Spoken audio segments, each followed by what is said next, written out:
terribly odd and my closest friend and a huge void, but Hollywood has seen scandals, overdoses, quiet disappearances, and public collapses, but nothing prepared it for this. Rob Reiner was not just a legendary director, he was a moral compass in an industry addicted to ego and illusion. So when news broke that Rob and his wife Michelle were brutally murdered inside their own home, the shock was instant and absolute. Even more horrifying was who police named as the prime suspect, their own son. And standing at the center of this nightmare was one man Hollywood never expected to see there, Billy Crystal. But how did a family so admired unravel into violence? And what did Billy Crystal see when he arrived at the scene? Billy Crystal was never just a colleague in Rob Reiner's life. He was family. Their bond began in the mid-1970s on the set of All in the Family, where they were cast as best friends and quietly became exactly that. In Hollywood, relationships often dissolve once fame intervenes, but theirs did the opposite. They aged together, argued together, laughed together, and leaned on each other when the industry turned cold. That's why the phone call from Rob Reiner wasn't just alarming. It was devastating. Crystal wasn't summoned as a celebrity. He was called as someone who knew Rob beyond the myth. When he arrived at the Brentwood home, witnesses described a man visibly shaken, wiping away tears, struggling to reconcile decades of shared joy with the nightmare unfolding in front of him. For Crystal, this wasn't about headlines. It was about losing the one person who knew every version of him before success, during success, and long after it stopped mattering. And what he saw inside that house would haunt him far beyond the cameras. Rob Reiner held a position in Hollywood that almost no one occupies anymore. He wasn't intimidating. He wasn't loud. He didn't command rooms through fear or ego. Instead, he earned authority through trust. On set, colleagues often described him as the quiet center of gravity, the director who listened more than he spoke, who believed the best ideas emerged from collaboration, not control. That philosophy shaped every film he touched. From Stand By Me to The Princess Bride to A Few Good Men, Reiner treated audiences as intelligent participants, not passive consumers. He trusted them to feel deeply, to wrestle with moral complexity, and to draw their own conclusions. In return, they gave him something far more enduring than box office success: loyalty. Actors returned to work with him not because they were intimidated, but because he made them better without diminishing them. Off camera, he carried the same principles into public life, politically engaged, unapologetically outspoken, and deeply convinced that art carried civic responsibility. He wasn't flawless, but he was consistent. And that consistency is precisely why his violent death felt so destabilizing. If someone like Rob Reiner could be slaughtered in the supposed safety of his own home, then what protection does fame truly offer anyone?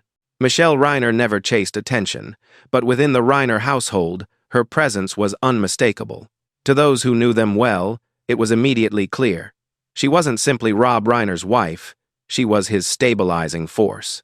For 36 years, they moved through life as a unified front, aligned not just romantically, but politically, socially, and emotionally. Friends often described Michelle as perceptive, compassionate, and quietly formidable, especially when it came to protecting her family. She shared Rob's belief that success demanded accountability, not indulgence, and together they navigated Hollywood without allowing it to erode their values. Michelle had an instinctive ability to ground Rob when the noise of fame threatened to overwhelm him, reminding him of the man he was before applause complicated identity. That is why her death cannot be separated from his. This wasn't incidental loss. It was the obliteration of a partnership built on mutual respect and shared purpose. The brutality of her murder shattered the enduring image of a couple who had spent decades proving that long-term love, integrity, and balance could survive Hollywood. For many who admired them, losing Michelle feels nearly as devastating as losing Rob himself. Romy Reiner's life is now permanently divided by a single, irreversible moment, one no child is ever prepared to face. For years, she was publicly known as her father's shadow, often sharing glimpses of a relationship defined by warmth, protection, and quiet trust. Rob Reiner wasn't just a famous director to her, he was safety itself. That is precisely why the discovery inside her parents' home was so devastating. When Romy stepped inside and sensed that something was deeply wrong, instinct replaced hesitation. She didn't reach for public relations or legal counsel. She didn't think about headlines. She called Billy Crystal the man her father trusted most. What followed revealed a composure forged under unimaginable pressure. When police arrived, Romy spoke with a clarity that stunned investigators. She reportedly identified her own brother as someone who should be considered dangerous. There was no hysteria in her words, no theatrical grief, only grim certainty. That moment suggested a tension that had been building long before violence erupted. For Romy, grief is now inseparable from an unbearable moral weight, understanding that telling the truth meant implicating her own family. Her world is no longer measured in years, but in before she opened that door and everything after. Nick Reiner's arrest didn't just shock Hollywood, it shattered its assumptions. This wasn't a faceless intruder or a random act of violence. This was a son accused of murdering both parents. Authorities charged Nick with 2 counts of first-degree murder, alleging he fatally stabbed Rob and Michelle Reiner inside their bedroom. As details emerged, the case grew darker. Reports suggested the couple may have been asleep when attacked. Their throats were cut. Time passed before their bodies were discovered.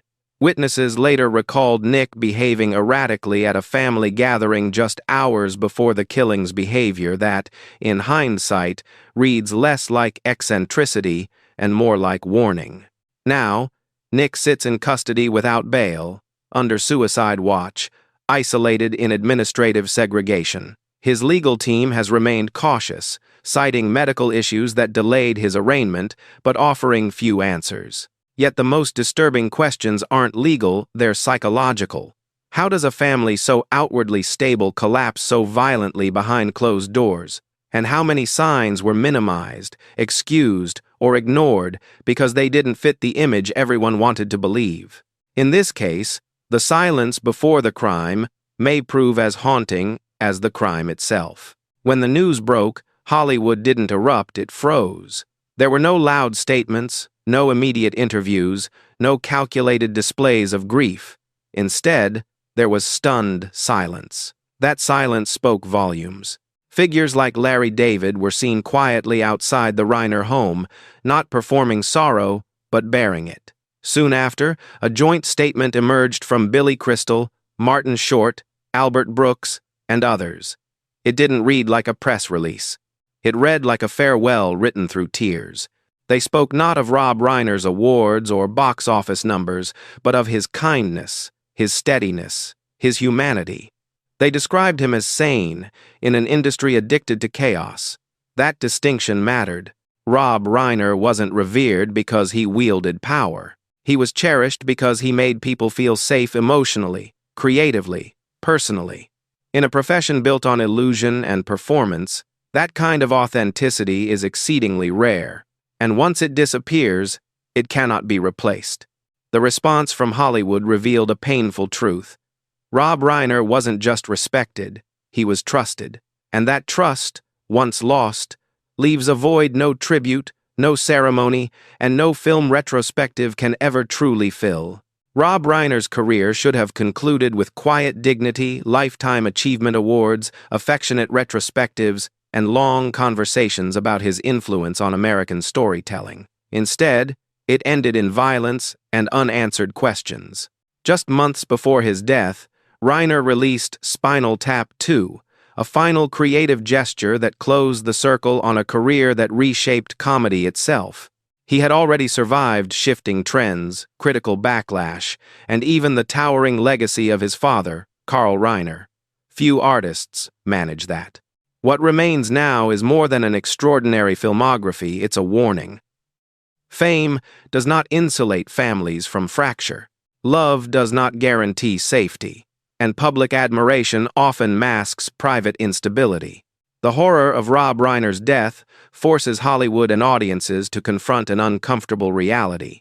The stories we celebrate are not the lives we truly know. His life was defined by collaboration, trust, and human connection. His death stands in brutal contrast to those values. And perhaps that tension between what should have been and what was will remain Rob Reiner's final, most unsettling legacy. In the end, the tragedy of Rob Reiner and Michelle Reiner refuses to settle into a neat narrative. There is no lesson that feels satisfying, no explanation that truly comforts. What remains is a collision between everything Hollywood likes to celebrate and everything it prefers not to confront: talent, success, long marriage, admiration. And yet behind the closed doors of a home once filled with laughter, something went terribly, irreversibly wrong. That contradiction is what makes this story so unsettling. Rob Reiner spent his life creating stories about connection, morality, and human decency. His death exposes how fragile those ideals can be when private pain is left unresolved. For those who knew him, the loss is deeply personal. For Hollywood, it is destabilizing. And for audiences who grew up with his films, who laughed at The Princess Bride, cried during Stand By Me, and debated justice after A Few Good Men, it feels like losing a moral guidepost.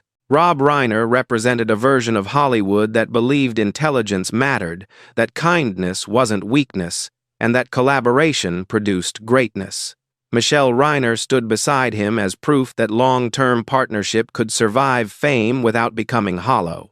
Their violent end forces us to ask uncomfortable questions about family, pressure, silence, and the myths we cling to because they make us feel safe. This wasn't just a crime. It was a rupture. A reminder that public images are carefully curated stories, while real lives unfold in private, often unseen and unaddressed. Fame doesn't heal fractures.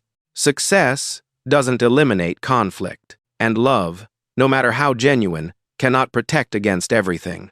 That truth may be the hardest part of this story to accept. As the legal process continues and the headlines slowly fade, what shouldn't fade is the conversation about mental health, about family dynamics, about how easily warning signs are dismissed when they don't match the image we want to believe. Rob Reiner's legacy deserves more than shock, it deserves reflection. If this story moved you, disturbed you, or made you see Hollywood differently, take a moment to share your thoughts in the comments. Do you believe this tragedy was unavoidable? Or do you think the signs were there long before the violence? If you grew up watching Rob Reiner's films, tell us which one shaped you the most and why it still matters today. And if you want more deep dives into the untold stories behind Hollywood's most admired figures, the truths that rarely make it past the spotlight, make sure to like this video, subscribe to the channel, and turn on notifications so you don't miss what comes next. Because some stories aren't meant to comfort us. They're meant to make us look closer.